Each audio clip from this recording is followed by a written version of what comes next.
তার আগে তুই কয়েকটা জিনিস নিয়ে আয়। কি কি? একটা টর্চ লাইট, একটা মোমবাতি, দেশলাই আর একটা ধারালো কোনো অস্ত্র। আঁতকে উঠল সৌগত। ধারালো অস্ত্র? ও দিয়ে কি হবে? ও তুই বুঝবি না, তুই নিয়ে আয় তো, তারপর দেখা যাবে। সৌগত ঘর ছেড়ে বেরিয়ে গেল। ফিরে এলো মিনিট 10 পর। তোয়ালের মধ্যে লুকিয়ে নিয়ে এসেছে টর্চ লাইট, মোমবাতি, দেশলাই আর পাউরুটি কাটার ছুরি। শ্রমিক হাতে নিয়ে বলল, গুড, এবার লাইট নিভিয়ে শুয়ে পড়। রাত প্রায় 12টা। গোটা বাড়ি নিস্তব্ধ, সবাই শুয়ে পড়েছে। শ্রমিক অন্ধকারে জানলা খুলে বসেছিল। সৌগত ঠিকই বলেছে, 11:15, 11:30টায় আলো দেখা গেল। সৌগত বিছানায় চোখ বন্ধ করে শুয়ে আছে। জানলা ছেড়ে শ্রমিক সৌগতর কাছে এসে ফিসফিস করে ডাকলো, চল, তৈরি হয়ে নে, এবার বেরোবো। দুজনে টাইট প্যান্ট, গেঞ্জি, শু পরে নিল। শ্রমিকের কোমরে ছুরি আর টর্চ, সৌগতর পকেটে দেশলাই আর মোমবাতি।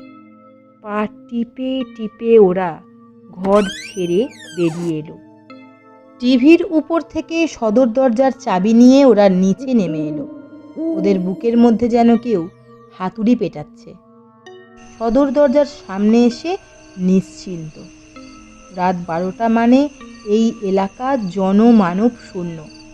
রাস্তার কুকুরগুলো শুধু এদিক ওদিক ঘোরাঘুরি করছে। এত রাতে দুটি মানুষকে রাস্তায় দেখে ওরা এক নাগাড়ে ঘেউ ঘেউ করে চলেছে। ওরা ভ্রুক্ষেপ না করে পাশ কাটিয়ে চলে এলো সৌগতদের বাড়ির পিছন দিকে। এখান থেকে কিছুই দেখা যাচ্ছে না, চারিদিকে ঘুটঘুটে অন্ধকার। শ্রমিক ফিসফিস করে বলল, এই দিকটায় একটা আলোর ব্যবস্থা পর্যন্ত নেই। আলোর ব্যবস্থা আছে, লাইট থাকে না। কে বা কারা যেন ইট মেরে ভেঙে দেয়। অন্ধকারে শ্রমিক আর সৌগতর মুখের দিকে তাকায়, কোনো কথা বলে না। মনে মনে কি যেন ভেবে বলে, চল ওই পাঁচিলটার ওপর উঠি। সৌগত নিচু হয়ে দাঁড়ালো। শ্রমিক ওর কাঁধ ধরে পাঁচিলের ওপর উঠে পড়ল। পাঁচিলের ওপর উবু হয়ে বসে শ্রমিক যা দেখল, তাতে তার চোখ ছানা বড়া হয়ে গেল। পুরো বাড়ির ঘরে বসে আছে 4 জন। ঘরের দুপাশে দুটো মোমবাতি জ্বলছে। ওই 4 জনের 2 জনকে খুব ভালোভাবে চেনে, এ পাড়ায় থাকে। প্রায় বিকেলেই ওরা বাইক নিয়ে ঘুরে বেড়ায়। কিন্তু ওরা করছেটা কি? এত শিশি কিসের? আর তাতে কি বা ছাটাচ্ছে? শ্রমিকের মনে সন্দেহ হলো। রাতের অন্ধকারে লোকচক্ষুর আড়ালে ওরা নিশ্চয়ই কোনো ভালো কাজ করছে না। এদিকে সৌগত সারা শরীরে মশা প্রায় ছেঁকে ধরেছে।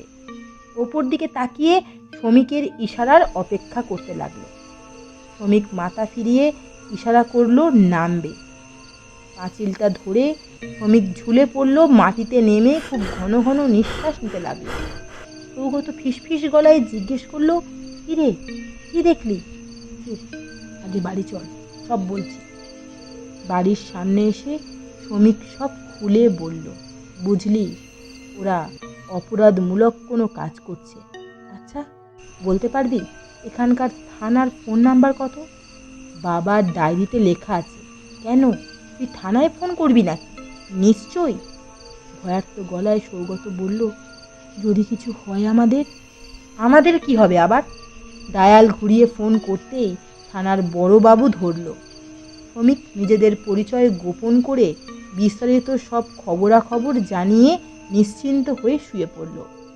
পরদিন খবরের কাগজে বড় বড় করে ছাপা হলো, অজ্ঞাতনামা এক কিশোরের ফোনে ধরা পড়ল জাল ঔষধ তৈরির এক চক্র। খবরের কাগজ নিয়ে শ্রমিক ছুটে এলো সৌগতর বাড়িতে।